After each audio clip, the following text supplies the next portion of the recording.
प्यारे विद्यार्थियों, 10 चैप्टर का जो आज व्याकरण भाग है उसमें बहुब्रीहि समास है। आओ इसके विषय में हम पढ़ते हैं, जानते हैं किस तरह से इसका प्रयोग किया जाता है। बहुब्रीहि समासा यद पूर्व पदम उत्तर पदम चुम्लित्वा, अर्थात जब बोलते हैं पहले का शब्द और बाद वाला शब्द मिल करके समस्त पदम दोनों शब्द जो बोलते अन्य पद से विशेषण दूसरे शब्द को विशेषण बनाते हैं, वो बहुब्रीहि समास होता है। जैसे पीताम्बरः, तो इसका विग्रह किया है पीत अम्बरम यस्य सा, पीले हैं वस्त्र जिसके, जो जिसके यहाँ पे प्रयोग किया जाएगा वो बहुब्रीहि समास उसको कह सकते हैं हम। जीतेंद्रिय, जीत ली है इंद्रिय जिसने, जीतानि इंद्रियाणि येन सहा। पीत दुग्धा, पी लिया है दूध जिसने। बहुफला, बहुत सारे फल हैं जिसमें। नीलकंठा, नीला है कंठ जिसका। दशानन, 10 है आनन जिसके। चक्रपाणि, चक्र है हाथ में जिसके।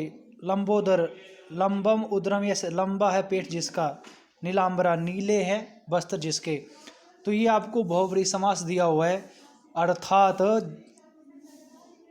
पहला और बाद वाला शब्द मिलकर के जब कोई विशेषण शब्द बनाते हैं, तीसरे शब्द को जब विशेष बना देते हैं तो उसमें बहुब्रीहि समास होता है। हमने विग्रह नहीं करने, समास आता है और उस समास में से समस्त पदों का नाम, समास का नाम ही हमने बताना होता है। तो ये इतना हमने समझ लिया कि कोई तीसरा शब्द जब विशेषण बन जाएगा तो वहाँ पे बहुब्रीहि समास होगा।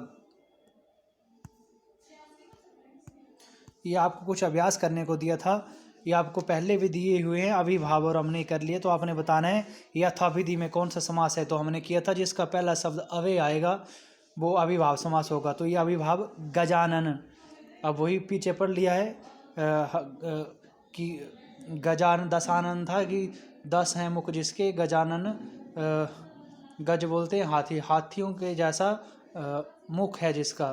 तो ये गणेश का उदाहरण है। तो ये बहुब्रीहि समास है। प्रतिनगरम, प्रति आ गया तो अभिभाव हो गया। चंद्रशेखरा बहुब्रीहि। उपनगरम, उप आ गया अभिभाव हो गया। दशानन फिर बहुब्रीहि। उपग्रामम, उप आ गया तो ये अभिभाव। अनुरथम, अनु आ गया तो फिर से ये अभिभाव। तो आपने अभिभाव भी हमने किया था, बहुब्रीहि भी। दोनों में फर्क क्या है? अभिभाव में पहला शब्द अवे होगा अभिकारी, और नपुंसकलिंग में ज़्यादातर इसके शब्द चलते हैं। बहुब्रीहि क्या होगा? पूर्व और पहला शब्द और बाद वाला शब्द मिल करके जब समस्त बन जाते हैं तो तीसरा शब्द उसमें विशेषण बन जाता है, उसे बहुब्रीहि समास कहते हैं। आपको पेपर में भी इस तरह से आता है कि 2-3 शब्द दिए होंगे, आपने बताना है कि उसमें समास कौन सा है। तो ये वीडियो थी, इसको आप समझो, अंडरस्टैंड करो, और कोई समस्या हो तो आप मेरे से पूछ सकते हैं। आज के लिए इतना ही, धन्यवाद।